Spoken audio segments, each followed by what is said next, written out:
I drive my car up to the lake as if there's someone to awake. I haven't been to bed for days, I live in a twilight haze. And I set my heart to the setting sun, and I hope that no one else has done it. And the drinks are never far, open up the bar. I miss you every single day. I wait until it's not your way. I hate the way I'm straying into these days. Drives me crazy when I listen to it. Cool. Alrighty, let's begin. Sweet. Okay, Jasmine, thanks for coming in so ridiculously early to our podcast. Thanks for having me. You're the first florist that we've had on the podcast, so pretty keen to learn all about flowers and about your journey and how you got into it. So tell me about, were you always interested in doing floristry, or did you kind of come out of another career? No. So it was a bit of a wild card option. I kind of always really liked flowers. My mum had a great garden growing up. We lived on a 2.5 acre lifestyle block, and my grandma had a really nice garden. So flowers were always something there for me. But I've been at uni a few times. I've studied quite a lot of things, and I've got no qualifications. So that's kind of how we kind of came to be. I was at the time in Teachers College, in my first semester of Teachers College. I did 1 day of placement and went, hell no. My dad's the principal, so in fairness, I kind of had a good idea of what was going on. I was also working at an escape room place at the time, and I loved it. I worked there for 4 years.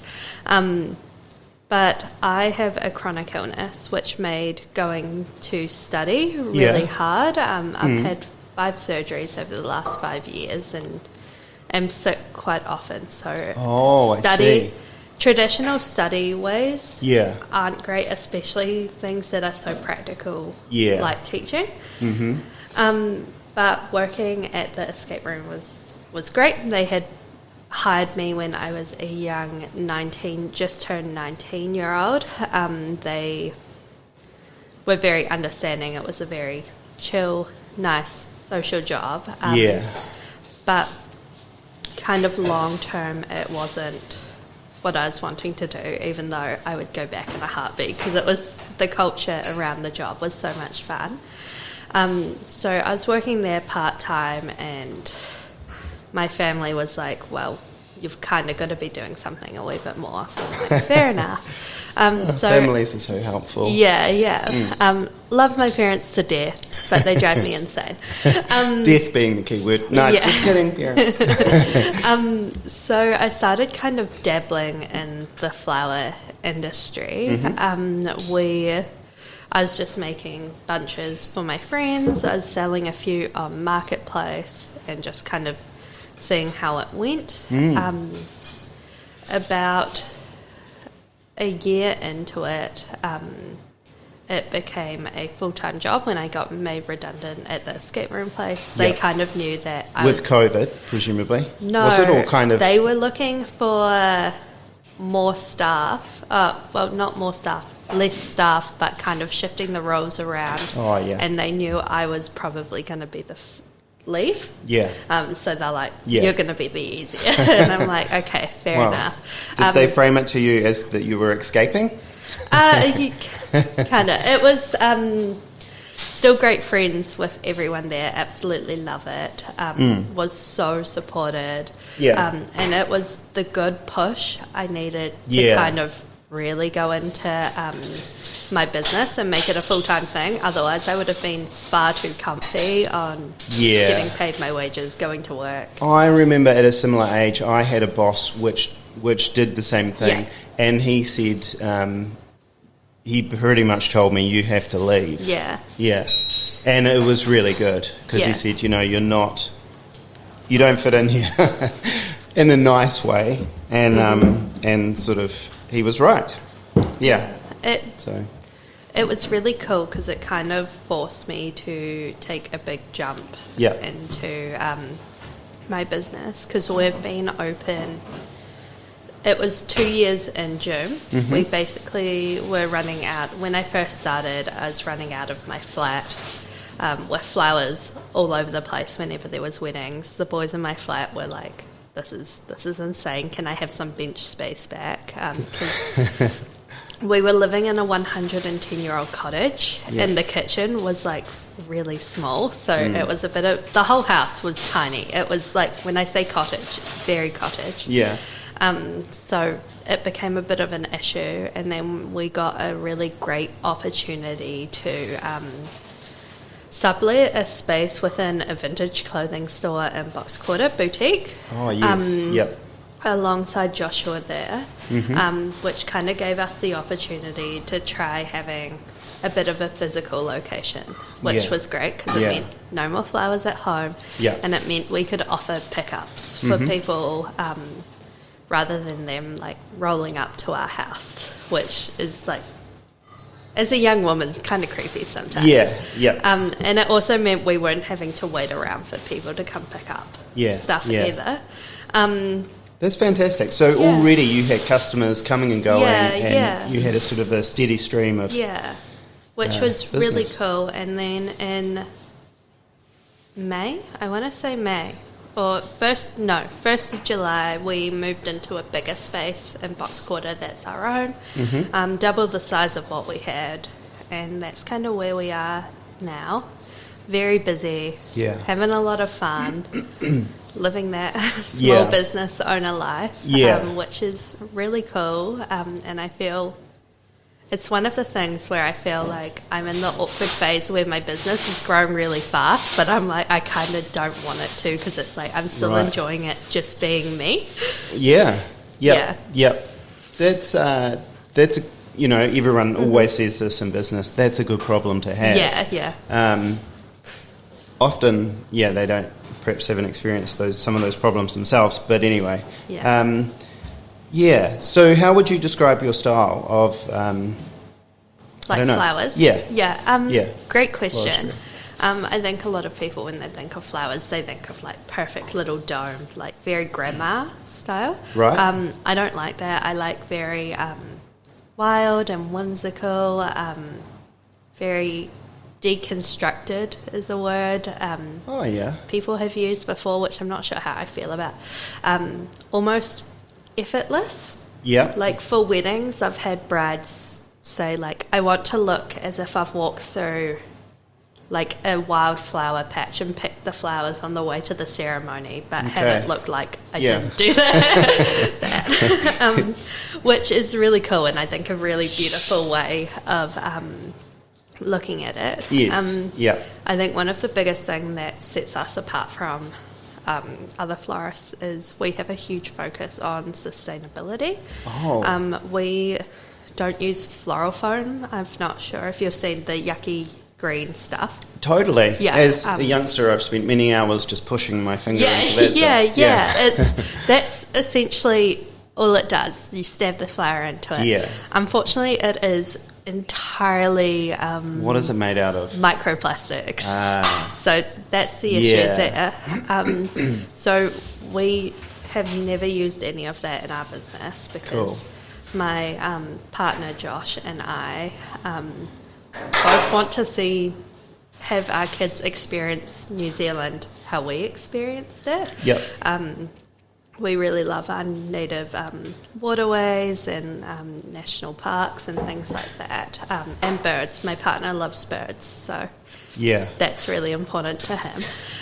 But we make a really big effort on doing things sustainably, only sourcing flowers from local flower farms rather than importing them from across the world. A lot of people So that would go on. I've heard of flowers going from Christchurch to Japan. Do flowers also come back to the city from overseas? So it's more likely that the flowers that you see here are from overseas. We're actually quite lucky because we have in Christchurch one of the major flower farms that sources New Zealand, Moffats, you've probably seen their flowers definitely. in the supermarkets. In Christchurch, they stock a lot of the supermarkets, which is really cool. But a lot of flowers are imported from overseas. In particular, Colombian roses are these big, gorgeous, roses. You can't beat them. They're stunning, and give it to them for that. But the time they've spent on the plane flying over here, we just don't see it worthwhile. No. I don't want my flowers to be more well-travelled than I am. Yeah. It was a big issue in the pandemic and the lockdowns.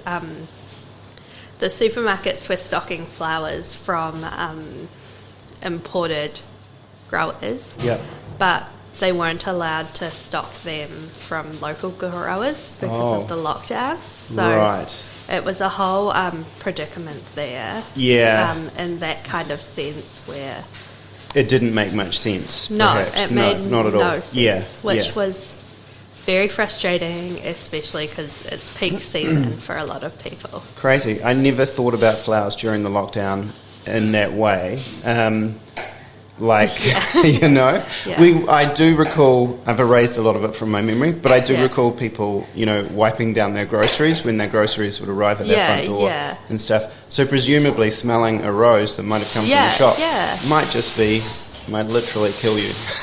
Well, that's the thing. There was, who knows what's on the imported flowers, if I'm going down to old mate at Aramanga Baxter's, who's given us the whole farm tour and shown us around, and like that, I can actually see where my flowers are being grown, and I can trust in them to do the right thing.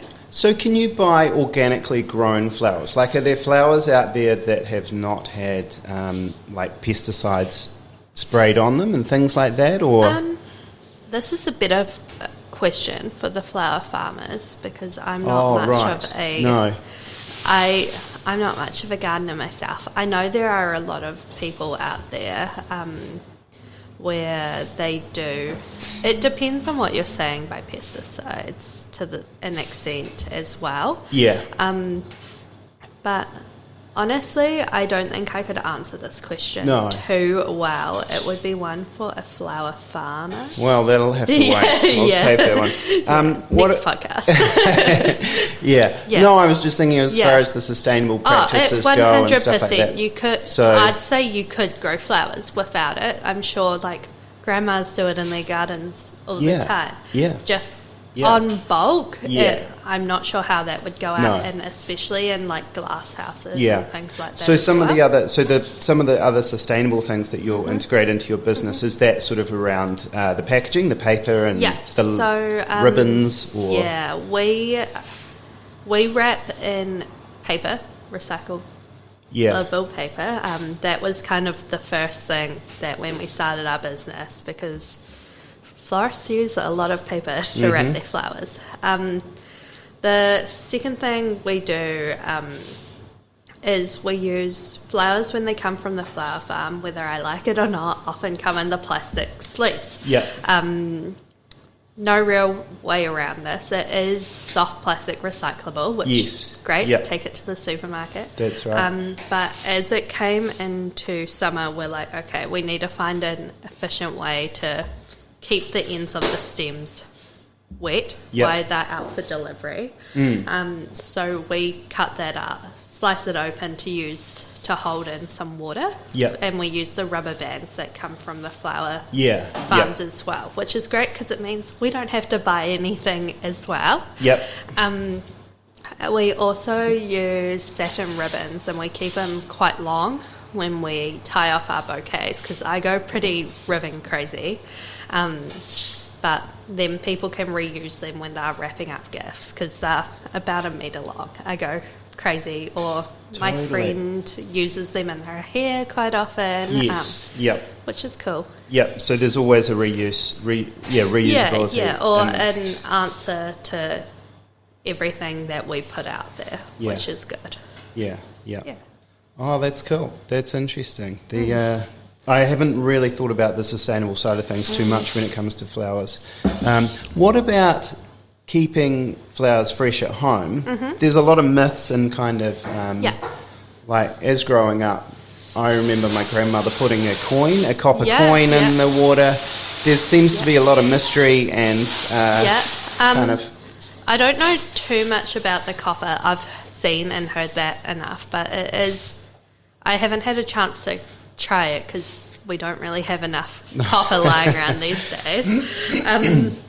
One of the biggest things I tell people to do is your flowers the stems want to... the biggest thing is not having bacteria in the water. So clean vase, you might have seen or heard of people putting like a little dash of vodka in the flower water. Oh, look, I've heard of everything. Yeah. I've heard of sugar. Yeah, all sorts. Yeah. All very true. A lot of people put vodka or a little bit of bleach or a little bit of soap. A little bit of bleach. That keeps the water clean. Mm-hmm. Stops bacteria. Guess what, guys? I just looked up the copper and it's a natural fungicide. Then that would so be why. It's the same purpose. Yeah. And then with sugar, that just gives the flowers a little snack. Yeah. So, they work quite well. We've been meaning to do, like, an experiment and, like, test out a bunch of different methods and see what's actually most efficient. Cool. But the easiest thing I tell people to do is just every couple of days, just tip out the water, change it, cut the stems a little bit. Because that's another thing which a lot of florists do. They staple one of those plastic sachets to your thing. That's which you essentially empty and just sugar and bleach. Right. Yeah. Okay, cool. Yeah. Because that's cutting out a whole lot of single-use waste and totally. all of that type of thing. Yeah. And if it's not necessary, that's cool. Yeah. We often tell people just a little bit of sugar, a little bit of bleach, or just keep the water tidy. That's cool. So it's all about bacteria. So changing the water somewhat often or whatever, or at least keeping it. And the sugar, is that just to keep the flower a little bit animated? It's like a little snack. It just perks it up a little bit. Yeah. Oh, yeah. So that's what you do when you keep flowers at home. Sweet. I don't know. How often are you having flowers at home? Not that often, admittedly. But look, the last time I bought flowers, it was from a supermarket, and it was just a plain bunch of daffodils. Yeah, nice. Yeah. However, sometimes we will kind of go out. It's one of those things that's like flowers will bridge. Yeah. You know, births, deaths, and marriages. Yeah. And anything in between, eh? Yeah. I've found everyone thinks being a florist really wholesome, really sweet job until it's writing a card for someone's loss there was a case where a young person had passed away quite young, and that got me really good. Totally. It's always the dogs that get me, really, because I've got 2 dogs at home, and I'm like, please never leave me. But a lot of money, we've talked about this a lot, comes from tragedies as well as like really big happy celebrations, which is it's kind of an interesting concept to think about. But we tend to be the bridge in bad news. Have you guys received flowers personally yourself before? That is a very good question, Jasmine. I think I have, yeah. Most men, the first time they get flowers is at their funeral. Wow. So I personally love getting the men in my life flowers. Cool. And I think my partner in particular, because he also co-owns the business with me, he loves flowers now, which is great. But like my dad's got like a new appreciation for it and like things like that. And whenever like some of the boys move into a new flat, I'll take them flowers because like they've just never experienced like that. Often I take them a vase too because they don't have one. Good thinking. Oh yeah, they would definitely not have a vase. Often it goes in like an old pasta jar. Hey, So what is their reactions when Yeah. you give these flowers to these guys? A lot of them really like it, and it's like warm fuzzy, and then they're like, "Oh, okay, what do I do with it?" Which is interesting. A lot of them, I think it's like they think about like, "Oh shit, I haven't had flowers before," which is quite beautiful. I think because flowers are such an interesting gift for men, and I think the biggest thing is that flowers have no like overall utility. They're just there to be pretty. That's essentially what they're for. Although in nature they are reproductive organs, right? So, they're kind of that's what they're for. It is really interesting because the reason Culturally. why we kind of also look at flowers and get that warm, happy feeling is back in the caveman days when we saw flowers, it meant that warmer weather and food were coming. Cool. So it released that kind of happy Right. little buzz, Yeah. and that's transcended through. Because so fruit is often like produced where the flower is or has like been a fertilized. pumpkin. I'm not sure if you guys have grown a pumpkin. It's a flower first. Yes. Yeah. Which is interesting. Yeah. But it's nice to see men kind of step past, like, gifts have to be, like, have a purpose or gadget. be useful or, like, utility. Yeah. Which I mean, they've got a psychological utility, of course. Yeah. Good. Get you in the good books. Oh, yeah, but even for it Yeah. lifts up a room, it makes you feel a little bit good. Yeah, it gets the happy hormones going in your brain, which is nice. So that's definitely utilitarian. Yeah. Would you recommend, like, would you buy different flowers for a man than a woman? Depends. I kind of go on the vibes. Yeah. I know what my partner really likes and which flowers he likes, which are generally the flowers I don't like, because that's how it happens. But I feel like if I was gifting flowers to one of you guys, I feel like I wouldn't go very overload in pinks. No. Just based off Yeah. vibes, probably something a bit neutral, not too overwhelming. Yeah.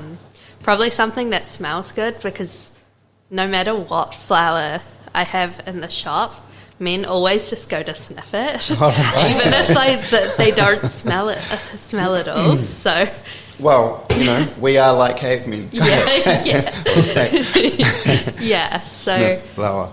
So yeah, it is. It kind of it's kind of just a vibe check. And What about unusual kind of floristry arrangements? Do you get any crazy requests? Like, I'm thinking along the lines of, I think I was going to say everybody knows someone who's had broccoli at the wedding, like but they don't probably. But that kind of thing does happen occasionally. It sort of pops up, and the bridesmaids are carrying stalks of broccoli down the aisle. I've had people. Milton, it happens. 80s weddings, man. Oh, was that in the 80s? Yeah, the Revealing vegetables and the vegetables and the flowers. Nothing too out the gate yet. Trying to wrap Because that could be practical for a guy that's flatting. Little snack. I had someone have, instead of like bridesmaids bouquets, they walk their dogs down the aisles. Oh, yeah. So we did little like puppy collars with flowers for the dogs. That is too cute. It was so cute. That's a great idea. Yeah, it was bucketing with rain that day too, so it was a wedding to remember. I've had a couple, not necessarily with flowers, but I think they were geologists or something, rock adjacent, but they had this really fancy rock that they brought and had it like on the side of the wedding cake. It was like a fancy rock. But that was pretty cool, and they had like their rock collection on like the table. Oh my gosh. They were real cool. They were from Australia. That's fascinating. They got married over in Arthur's Pass and had like the most beautiful, insane wedding. Wow. Yeah. They camped the night of their wedding. So wow. just keep that in mind with the type of people. Yeah. I could never. I don't camp on a good day. So, yeah. That's pretty cool. I guess stones are in some ways sort of similar to flowers. And, decorative, kind of pretty. Yeah, they've got a real beauty to them, and they're connected into nature. Yeah. All of that.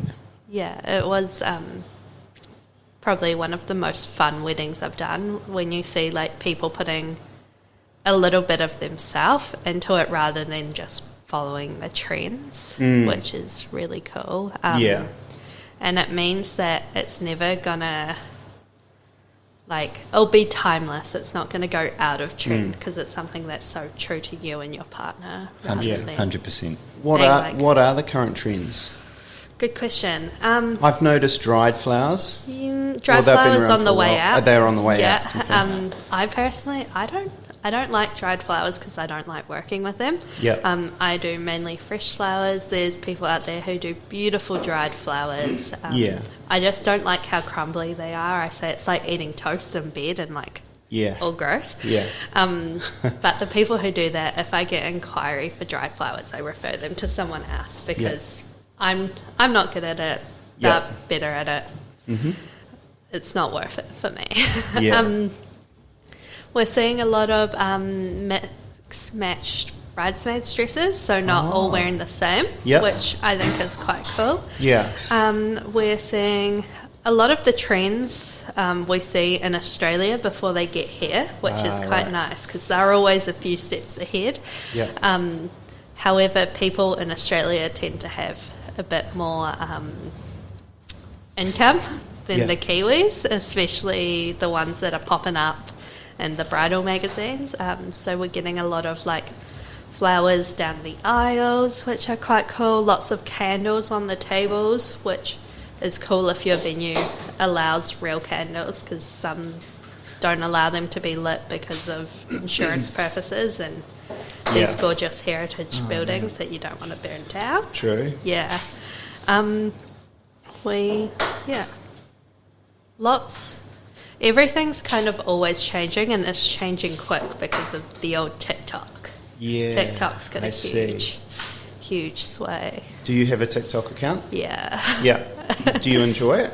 I love TikTok. Yes, Yeah. I'm prime age. I think I'm like just in kind of the prime, like, if I was a little bit older, I think I would have been slightly too old for it. I'm 25 for context. Because I have some friends who are like, no, I'm too mature for TikTok. And I'm like, grow up. They're just watching it like on their Instagram reels. And it's like they send you something and it's like, I saw that on TikTok months ago. Like, keep up with the play. Yeah, it's my partner, one of them.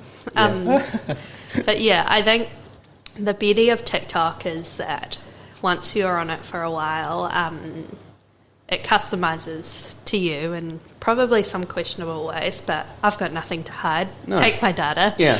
But the Chinese government, they like flowers too. Yeah, what are they going to see? They'll watch me scrolling on TikTok all night. Yeah.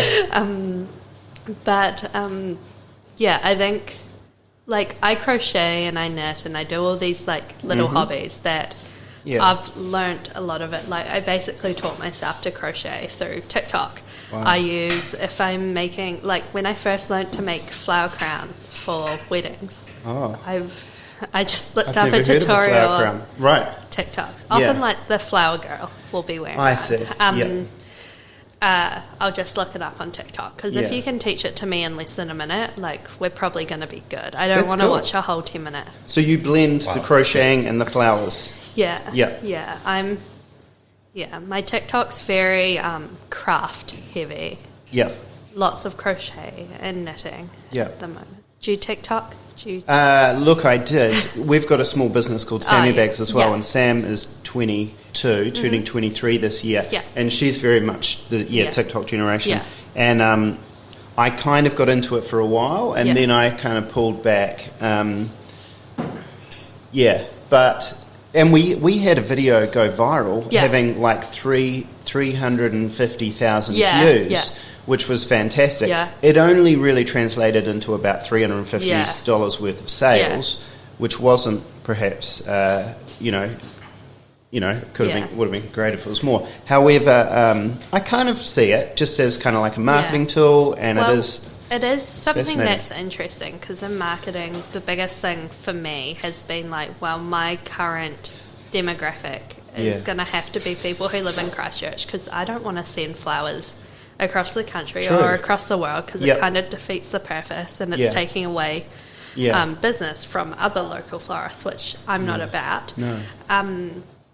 But the weird thing about having followers is that it's social proof that you're a real business, and totally. It's like that weird sense of trust, like, oh, okay, they've got this many followers, which I feel like I don't have a lot, but I have enough when I think of it, and like it's still more people following than the amount of people who were at my high school. Like, kind of when you think of it like that, and think about like if you had to stand up and talk in assembly, it's like, oh shit. Exactly. I wonder how many other people picture it that way. Or like looking at like a stadium. Yeah, that's my reference point, is 1,000 kids in a hall. Like, I know what that kind of looks like. Which, you know, for me was a long time ago, so I can still remember it though. Yeah, like if I had to stand up there, like, no way. Exactly. So it's kind of nice to look at it from that perspective, because sometimes you can feel a bit stuck in and like with the cafe, we have, I don't know how many followers, maybe 600, but other cafes will have, you know, 6 or 7, you know, 10,000. But how many stuff, of them are actually in the city? Well, like, that's the thing. I've had, like, I had a young influencer, like still in high school influencer, reach out to me, and they're like, would you do flowers for year 12 pre-formal? And I'm like, oh, like, would you like to collaborate with us, which is code for will you give it to us for free? And I'm like, I'm still kind of a bit broke, I'm not. No, and it's also like, majority of your followers aren't going to be in Christchurch. Because she was quite big on the old TikTok. And then your friends are too young to be getting married anytime soon, and your parents are all probably too old to be like, they're probably already married. So weddings for you, is that the bread and butter kind of for the florist? It's actually interesting, because it's about 50-50 of retail. Well, at least last year when we did the statistics, it might have skewed more weddings, but weddings are about at least 50% of our profit, which is kind of scary sometimes, because it's like earning half our income in like seasonal type of work, which is kind of ever changing, especially as more people tend to DIY their weddings, which I totally understand. Are either of you guys married? Yeah, I am. And when did I get married? Like sort of 17 years ago, maybe. Congratulations. Thank you. The flowers were awesome. I love them. And there's so many questions I have around flowers at weddings and stuff. Do you, so when does someone need to contact you? How soon beforehand? So the beauty of flowers is, my favourite, I love my last minute brides. But ideally about a year out is kind of like a sweet spot. But the brides who do reach out to me like 3 months before the wedding, I love that. It's just nice. Flowers are one of the things, like, if you're going to book with me 18 months out, I'm going to be like, no, because I don't know how much it's going to cost. Flowers are like the stock market. They change every day. So the closer we are to the wedding, the more accurate quote I can kind of give you. And I'm hesitant to book so far out, because who knows? So and look, there's no real ballpark figure for weddings, because depending on what you want, it could go from naught to so the thousands of dollars. The average cost of like an entire wedding in New Zealand at the moment is like 35 to 40 grand. Which I'm like, I can't even fathom spending that much money on anything. Most our clients spend around $2,000 to around $4,000 on flowers, and that's including like a ceremony arrangement, flowers for the table, those kind of things. Flowers are really expensive, and it like genuinely shocks me sometimes, especially when we go into winter and things like that. Well, I'll just... The veggies are here. He's going to leave it there. Sweet. I shouldn't have locked the door. I locked the door this morning for some bizarre reason. Trust no one. Yeah. Yeah, you don't normally lock the door. I wondered what No, was I going on. don't. It's there's been some homeless people around lately, and I just sort of thought sometimes they might come in. Yeah. Always up for a chat. And the food delivery came nice and early this morning. They've been a bit late lately. It's always the case. They've got their shit together. Hey, so with a wedding, you've got all of the vases and stuff like that. How do you deal with that type of thing? Do you own 500 vases? No, just purely for the sake that I can't store vases. No. A lot of brides now will hire stuff for their wedding, which is great because it means that they don't have to then store a bunch of stuff. Same goes for like the archways, plinths, little stands, those kind of things, which... I can see why it helps getting involved earlier rather than later. Yeah. And do you work... Because for our wedding, we had flowers on the cake. Do you work with the people making the cake and potentially even with the... like the dresses and things? So probably the person we'd talk to the most is the cake maker or the wedding planner. A lot of people don't have a wedding planner these days, so it's usually the cake maker. We're kind of in touch with them. Cake makers are interesting because some of them are very... Just drop the flowers off to me, loose stems, I'll sort it out, which is my favourite because they're the cake maker. They know how to put flowers into cakes. I'm just the florist. Where some are very... They're like, I'd like you to do most of it, and then I'll just stab it into the cake at the end. So it kind of depends. That's kind of why I talk to them to most to see which way I'm going.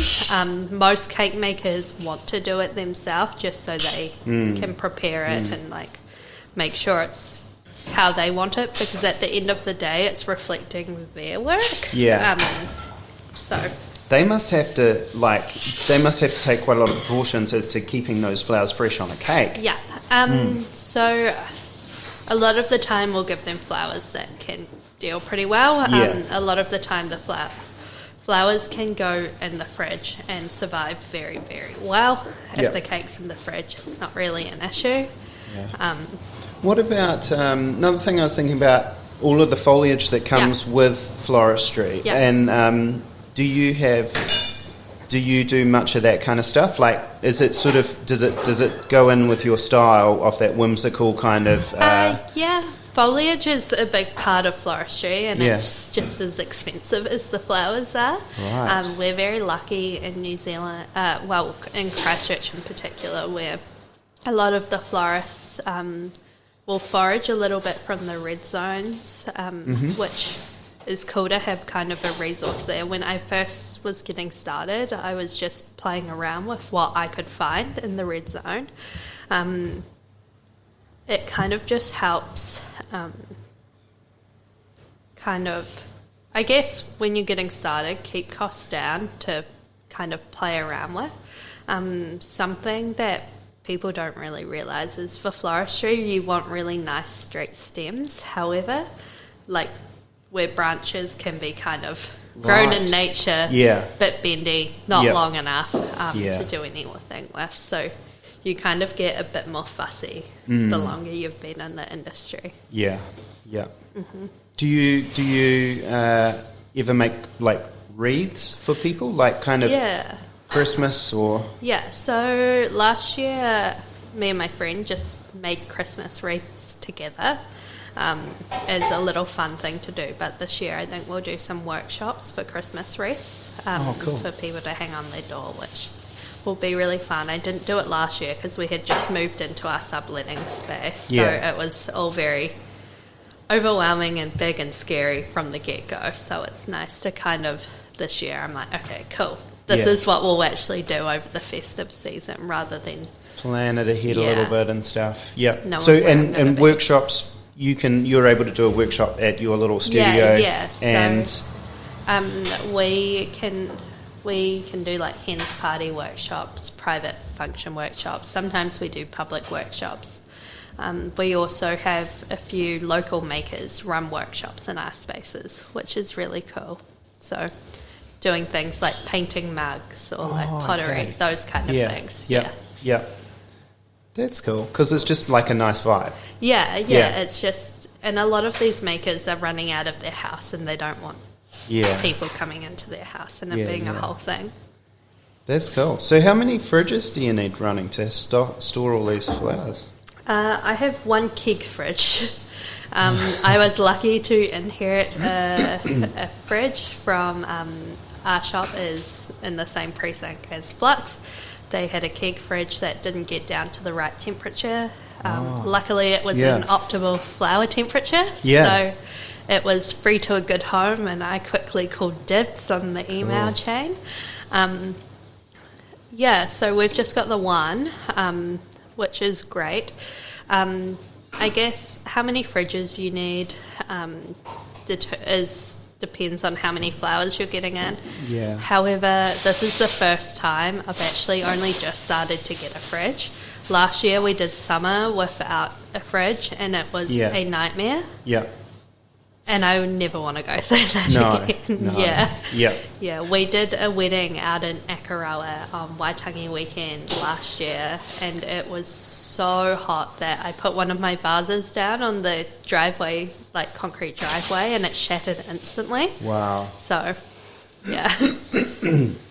Far out. Yeah. So some flowers are more hardy when it comes to heat and stuff like that. So you can kind of think a little bit ahead and... Yeah, so it kind of, the more kind of delicate flowers don't do too well in the heat, but there's some flowers like zinnias, that African daisies, so they soak up, love the heat. Dahlias aren't too bad, roses hate the heat, so that's a fun one to try combat. Yeah. But, the heat is like our nemesis in the summer. I see. And I don't do too well in the heat too, so... Yeah, and I can imagine, like, transporting them and all of that type of thing. You don't realise, there's like... a lot of logistics involved. Yeah, my partner's really good at packing the car and, like, making it as optimal as we can, like, fitting everything in, which has been a huge help. He does a lot for the business, which is really cool. How exciting. So have you got heaps? We are in, September? Yeah. What's the wedding season for New Zealand, generally speaking? So some weddings are starting off kind of now. For me, as first week of November, I've got weddings all through to Christmas, every weekend, some weekends too. Great. It's great. But it's that thing where you're kind of like, whoa. Yeah, and a lot of the weddings I booked over a year ago, so it's like, oh wow, it's go time. Like, find them in the emails again. Yeah. And then we kind of go through to about April. Yeah. Depending on the weather, but yeah, it's not too bad. It's where in Australia it's kind of all year round because it's a lot warmer and they've got some gorgeous inside venues as well. Yeah. And more variety of flowers year round. But yeah, it's kind of over summer, autumn, I'd say more. At least it is for me here. Yeah. Which is cool. Yeah. So people can contact you on Instagram, TikTok. Do you have your own website? Yeah, we're flowersbyjasmine.nz, which is, best way to contact would be Instagram, though. We're pretty active on there. Yeah, exactly. Yeah. Oh, that's cool. Yeah. It's obviously, photographs are going to, speak volumes when it comes to floristry. Photos are kind of the biggest thing, and it's got to get... everything. My camera roll is just full of flowers on my phone. Bet. Yeah. Cool. Tell us about the flower market? What flower market? Oh, what flower market? So in New Zealand, we do flower auctions. Yeah. Which is you go and you bid on the flowers. However, I don't do that because they won't reply to my emails or calls, so that's fun. It's operated by a lot of older retired florists, so that's cool. But we order directly from the farms, which makes it easier because then we can talk to them directly. They kind of get to know us and what we use the flowers for, or kind of our kind of vibe, and we get to know them and what's in season and the flowers, which is really you've cool. got a lot more personable and connected approach. Which is really nice. It kind of, I'd like to say it keeps the cost down, but flowers are just expensive all the time. But and we also support a lot of smaller growers as well. When I say small, it's still acres and acres of flowers, but growing at their homes, which is really cool. I'd love to do it myself, but I'm not much of a gardener. I think my partner would like to do it, but we're too attached to living in an apartment in the city right now to grow anything. That's interesting. I never really, because the auction thing, I thought that was a necessity, but it isn't. No, definitely not. So why does that exist? Is that just because there's the chance that it might be cheaper? I think it's so. From what I think happens is the flowers start at a set price, then it goes up, and I think it's so the growers get the best price they can for their flowers, which I totally respect the hustle. But it means that the florists are determining the prices, which can be some crazy bidding at times, especially around Valentine's Day and Mother's Day, true. where it gets a wee bit out of hand and people paying silly prices because they're stressed. I just don't want to be part of that. No. And I like the idea of having a relationship with the grower and just being all on the same page. Totally. Hey, here's our menu, breakfast menu. Tasty. What do you recommend? What's your favourite? Mine would be probably, I like the porridge, but that's got kind of drunken figs on top. Ooh. And then there's more of the traditional bacon and eggs. I mean, I do love bacon and eggs, that's for sure. The buddy. The buddy's good. Yeah, let's... Yeah, man. Even the 3 eggs is pretty nice. Okay, so everything on the menu is really good from what I've heard. Good. I'm like, why is the sourdough toast not getting the love? Oh, no, you can go for that. Yeah, that's good. That's just our personalities. Yeah. Oh, my tummy's rumbling as I'm looking at this. Let's do the porridge. That sounds great. Okay, cool. Well, thanks, Jasmine, for coming in. And no, thanks for having I hope me. the wedding season goes well and the fridge doesn't break down. Yeah, well, there's the no fridge shortage is of big ribbons. enough for me to fit in the fridge. Yeah. So if you can't find me over summer, check the fridge. Awesome. Thank you. No worries. Thanks for having me.